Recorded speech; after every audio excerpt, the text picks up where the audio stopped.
memburu uceng kelangan deleg. Yang artinya di sini adalah memburu sesuatu yang kecil meninggalkan yang besar.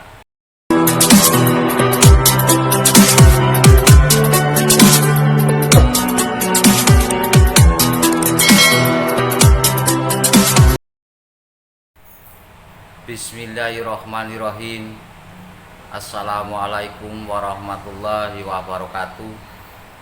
Salam sejahtera buat semuanya. Terima kasih yang sudah mengeklik video ini. Semoga teman-teman tetap dalam kesehatan, dimudahkan dalam segala urusannya dan aktivitasnya, dilancarkan, dimurahkan banyu mili rezekinya. Amin. Kembali dalam kesempatan video kali ini saya ingin berbagi pengetahuan baru melalui motivasi, dan tentunya juga ada sedikit ilmu Jawa yang tentu dalam video ini ingin saya sampaikan. Di dalam video ini juga tidak mengurangi kepercayaan dan keyakinan teman-teman. Ambil sisi positifnya dan buang seluruh hal-hal negatifnya. Tema yang ingin saya ambil dalam video ini yaitu 11 sebab kenapa orang miskin susah untuk kaya. Ini menurut ilmu Jawa. Tentunya paling orang-orang tua dulu di mana pernah menitipkan beberapa ilmunya untuk kita ingat baik-baik supaya bisa menjadikan satu semangat, bisa menjadikan satu hal positif kelak nanti kalau kita jadi orang. Tentunya di sini adalah dambaan setiap orang, dambaan setiap manusia bahwa kekayaan, harta benda yang berlimpah, uang yang banyak, mobil yang mewah, dan rumah yang bagus seperti istana. Namun kebanyakan di sini tentunya tidak hanya sekedar begitu saja terjadi. Harus ada kerja keras, harus ada usaha, di mana iringan takdir, ikhtiar, usaha dan pasrah.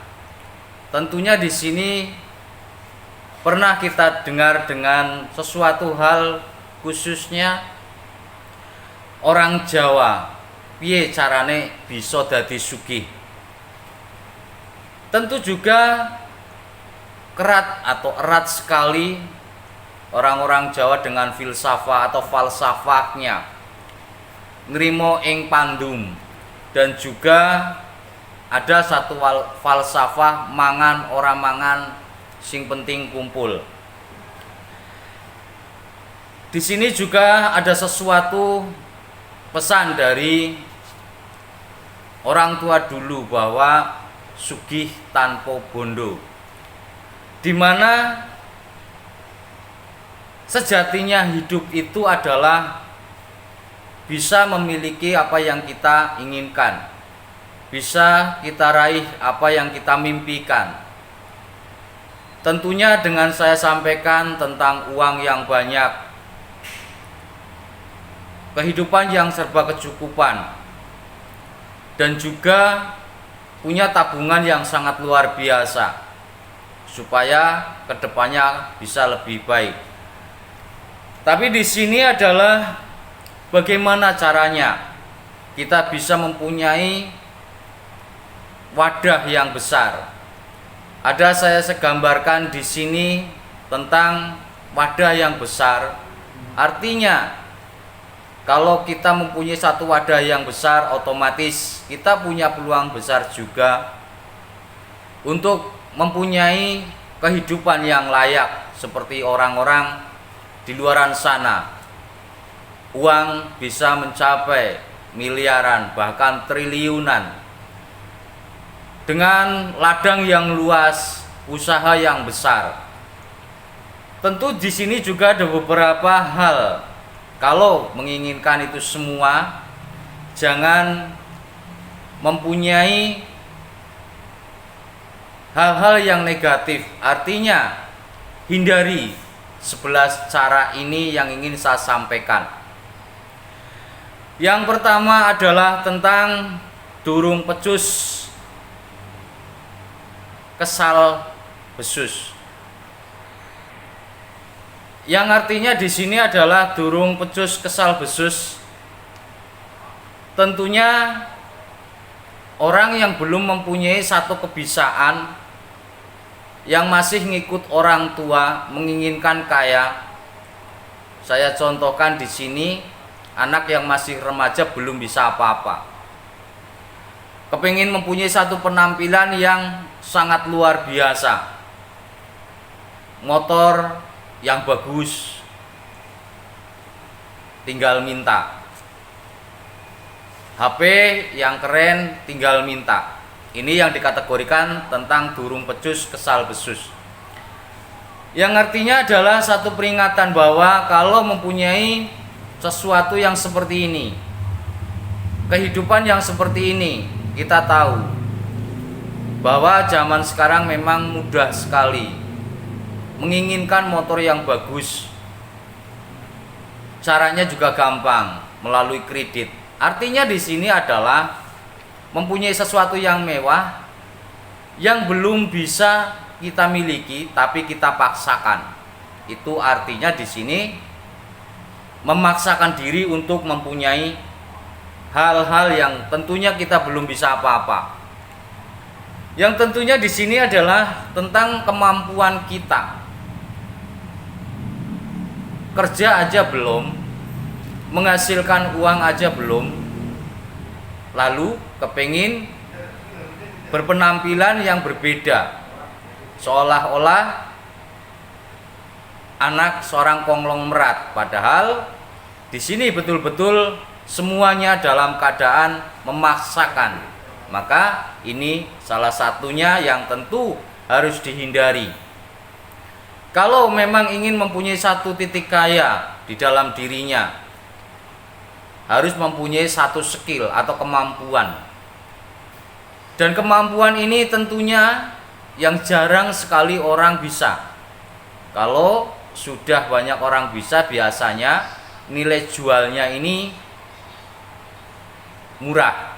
Tapi kalau kita mempunyai satu skill kemampuan di mana orang itu jarang yang bisa, tentu nilai ini sangat mahal. Dan itu salah satunya tentang tidak melakukan durung pecus kesal besus. Dan yang keduanya adalah tentang kebak keliwat gancang pincang. Artinya di sini adalah kebat keliwat gancang pincang. Dari kecil kita tahu sebenarnya sudah diajarkan dari orang tua kita. Saya akan sedikit ceritakan, contohkan. Kalau memang dulu orang tua kita atau ibu kita atau bapak kita mengajarkan seorang pedagang untuk menata dagangan untuk dibawa ke pasar ini, tentu dengan teliti, tidak boleh tercampur dengan apapun. Secara keseluruhannya adalah kebat keliwat gancang pincang adalah sesuatu yang buru-buru. Kepenginnya cepet tapi banyak yang keliwat. Itu juga salah satu hal yang tentunya ilmu Jawa sering kali kita dengar dari sesepuh-sesepuh yang pernah mengajarkan kita bahwa kita harus benar-benar teliti, benar-benar sabar untuk mencapai atau meraih satu puncak bisa menjadi seorang yang kaya. Kalau ini dilakukan kebat keliwat gancang pincang, yang artinya sesuatu yang tidak dibenahi terlebih dahulu, maka itu juga susah untuk mencapai kaya. Yang ketiga, maksud saya ada gampang gumun, kagetan, gregetan, gampang aleman. Ini adalah sesuatu yang tentunya sangat harus diteliti. Bahwa kita tahu kalau kita tidak mempunyai satu penghasilan yang besar, terus pengeluaran kita itu lebih besar, ini jelas sekali untuk mencapai satu puncak kaya itu sangat susah. Saya contohkan sedikit tentang jiwa gengsi,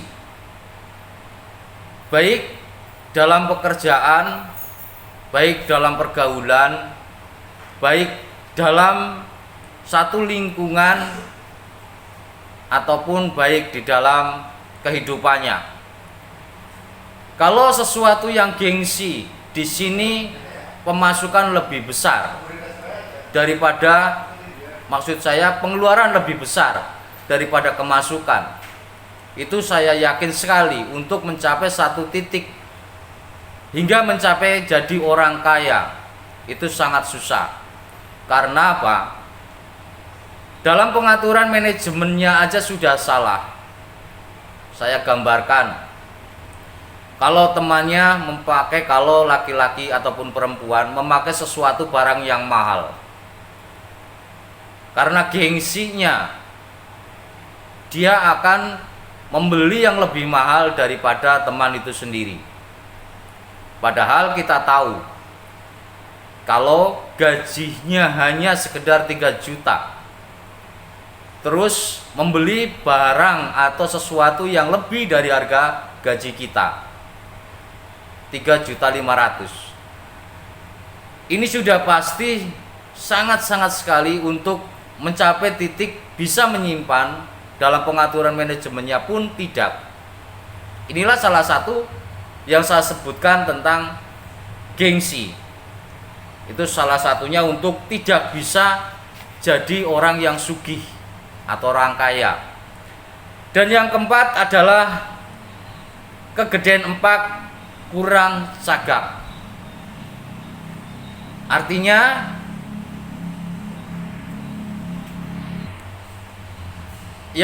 di sini adalah hampir sama yang saya di atas tadi. Lebih besar pengeluaran daripada pemasukan. Ini sangat-sangatlah untuk mencapai satu titik di mana kita mempunyai satu keinginan tentang kehidupan, tentang kekayaan, tentang hal-hal yang tentunya didambakan setiap orang, mempunyai sesuatu yang lebih. Kalau pengeluarannya lebih besar daripada kemasukan, sini sudah barang pasti itu susah untuk menjadi orang kaya. Yang kelima adalah seneng milik barang kang melok lan gampang manggo. Artinya di sini sesuatu hal yang dipaksakan, sesuatu hal yang tentunya tidak sesuai dengan kemampuan. Ini juga sangat-sangat tidak bisa menjadikan sesuatu yang bisa kita harapkan. Tentu sesuatu seneng milik barang kang melok lan gampang manggro. Jadi kita mempunyai satu gaji di mana gaji kita itu kecil, pengeluaran besar. Bagaimana kita bisa menabung? Bagaimana menuju satu puncak kekayaan atau bisa kaya? Bagaimana kita bisa memberikan satu perubahan di dalam diri kita untuk menjadikan sesuatu yang tentunya selama ini kita inginkan, yaitu menjadi orang kaya. Kalau memang sudah pengeluaran lebih besar, barang pasti menabung pun sudah tidak bisa. Apalagi di sini kalau mempunyai satu tabungan, terus gajinya yang seperti saya sampaikan tadi mengeluarkan sesuatu yang besar, maka tabungan itu lambat laun akan terkikis dengan sendirinya. Dan yang keenam adalah memburu uceng kelangan deleg. Yang artinya di sini adalah memburu sesuatu yang kecil, meninggalkan yang besar. Saya contohkan di sini adalah di bidang usaha. atau wirausaha, sudah mempunyai satu dagangan yang sangat luar biasa menjanjikan keuntungannya. Bahkan dari pelayanan, dari semua omsetnya sudah sangat luar biasa. Lantas dia membuka cabang kembali, di mana cabang itu belum tentu hasilnya itu bisa memberikan sesuatu yang besar. Artinya di sini adalah memburu uceng kelangan deleg. Jadi sesuatu yang tidak pasti malah dia kejar, sesuatu yang sudah pasti ditinggalkan. Itu salah satunya yang susah sekali untuk menjadikan kaya. Bagaimana? Sekarang sudah bisa menabung, mempunyai omset besar, terus mengejar yang kecil, tentu yang tidak pasti. Itu jangan dilakukan. Suatu butuh pertimbangan-pertimbangan, di mana pertimbangan-pertimbangan inilah yang mesti harus diteliti terlebih dahulu. Yang ketujuh adalah wedi ayang-ayang buto. Artinya di sini adalah seseorang yang pesimis terlebih dahulu. Belum dijalanin sudah mundur. Kalah sebelum berperang. Saya contohkan di sini sedikit hal tentang jangan takut anyang-anyange buto. Setiap kehidupan pasti mempunyai satu resiko. Baik dalam pertanian, baik dalam perdagangan, baik dalam pekerjaan, dan baik dalam apapun, semuanya pasti ada risiko. Yang artinya di sini jangan takut dengan anyang-anyang buto. Gambaran di sini, misalkan kalau ada satu penawaran di mana di tempat pekerjaan yang lebih menjanjikan di satu perusahaan besar, yang tentunya itu sudah sesuai dengan kemampuan, sudah sesuai dengan skill Anda, dan sudah pas dengan bidang Anda. Tapi Anda sudah pesimis terlebih dahulu. Kalau memang tidak diterima, memang resikonya sampean loro hati. Tapi kalau memang diterima di satu perusahaan yang besar, maka sampean senang hati. Artinya mendapatkan sesuatu gaji yang besar, mendapatkan sesuatu mimpi yang besar, bisa menabung dengan besar. Ini yang dinamakan tentang jangan takut ayang-ayange buto.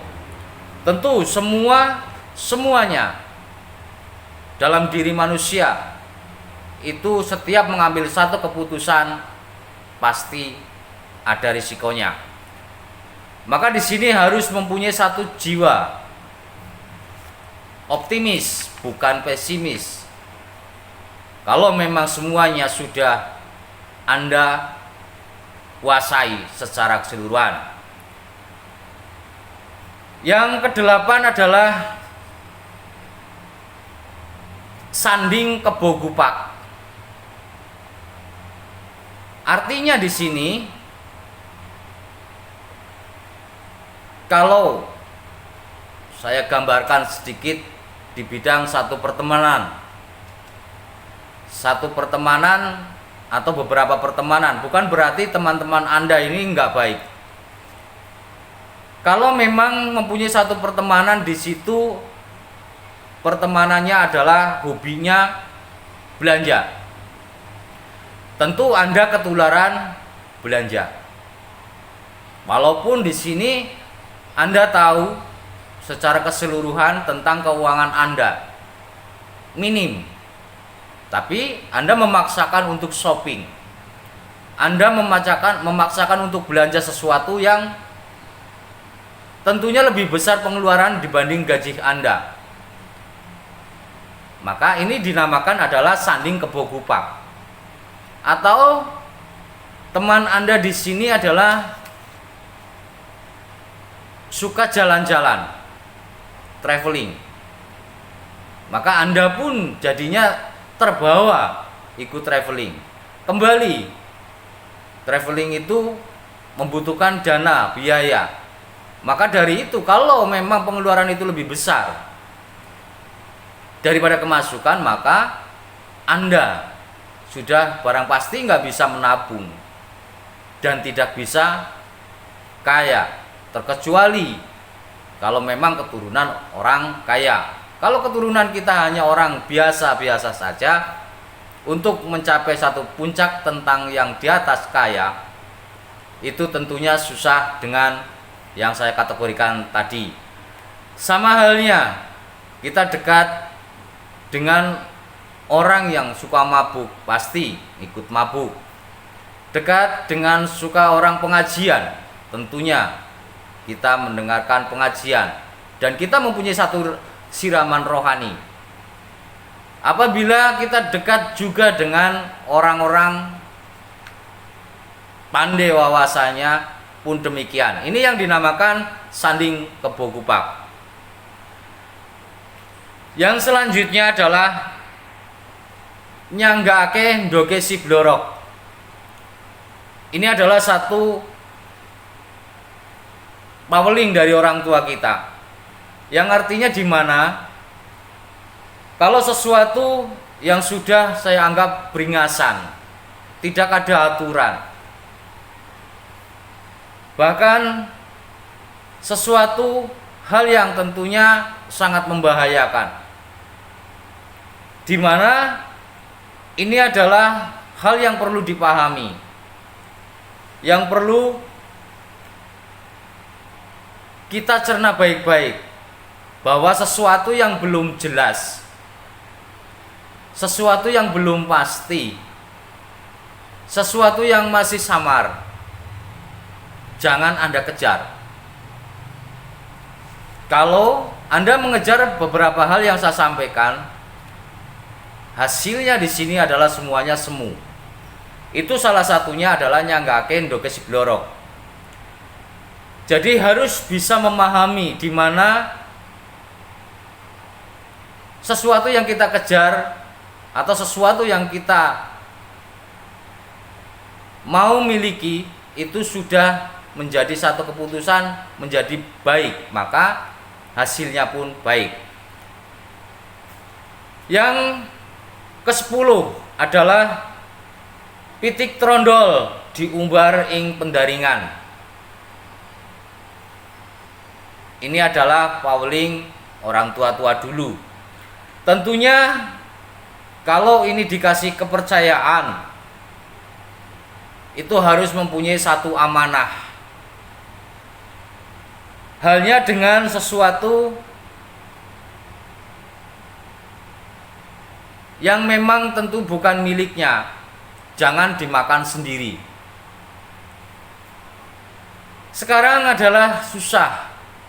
Biasanya kalau sudah dikasih kepercayaan, pastinya lupa dengan dasarnya. Maka di sini adalah banyak sekali contoh, tentunya di bagian hal-hal kecil saja. Suruh menyampaikan kata A, sampai di sana ditambah ada B. Itu sudah tidak amanah. Dan itu juga sudah tidak benar. Dalam artinya di sini adalah kalau mempunyai satu hal yang besar, mempunyai satu tren yang besar, mempunyai satu kemasukan yang besar,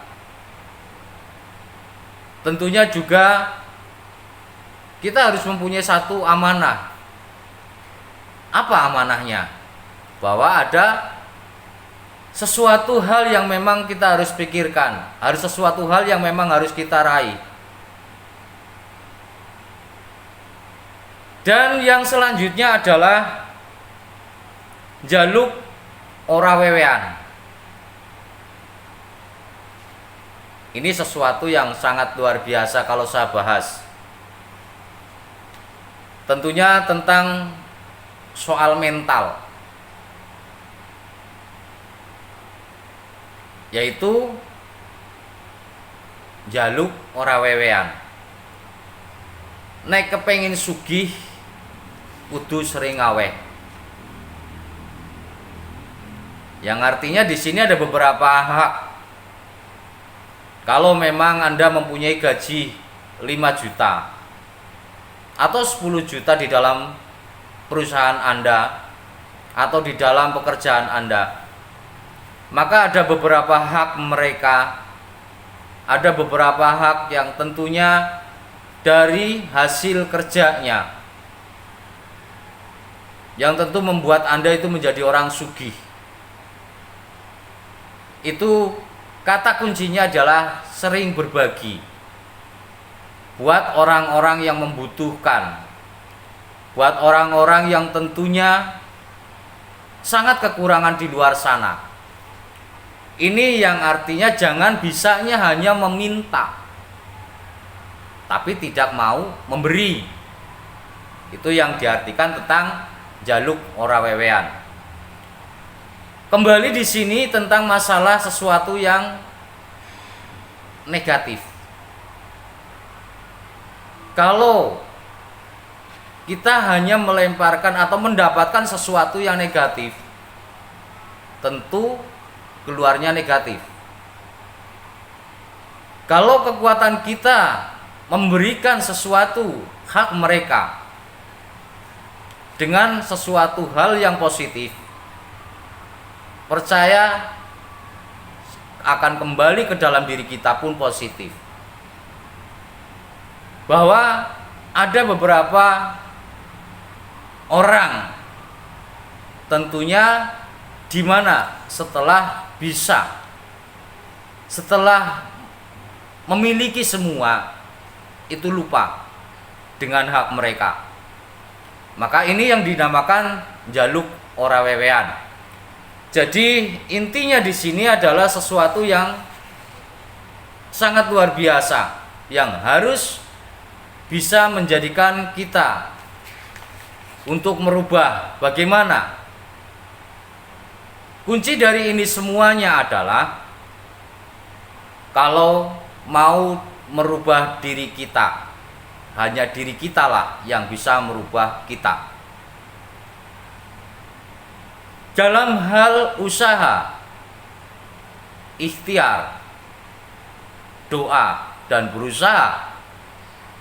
Dan tentu beberapa ada 11 yang saya sampaikan di sini tadi. Tinggalkan untuk mengarah yang tidak baik, supaya semuanya kembali menjadi yang terbaik, supaya Anda bisa menjadi orang yang kaya, baik dalam keuangan, baik dalam keseluruhan, budi pekerti dan hati nurani, semuanya bisa menjadi orang kaya. Artinya kaya di sini secara keseluruhan adalah uang, kehidupan di dunia, dan kehidupan satu ketika nanti pun tetap kaya. Kiranya hanya itu yang bisa saya sampaikan mengenai tema 11 sebab kenapa orang miskin susah kaya. Ini menurut ilmu Jawa.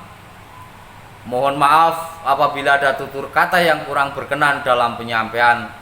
Wabillahi taufik wal hidayah. Wassalamualaikum warahmatullahi wabarakatuh. Salam Rahayu, Rahayu, Rahayu Selawase.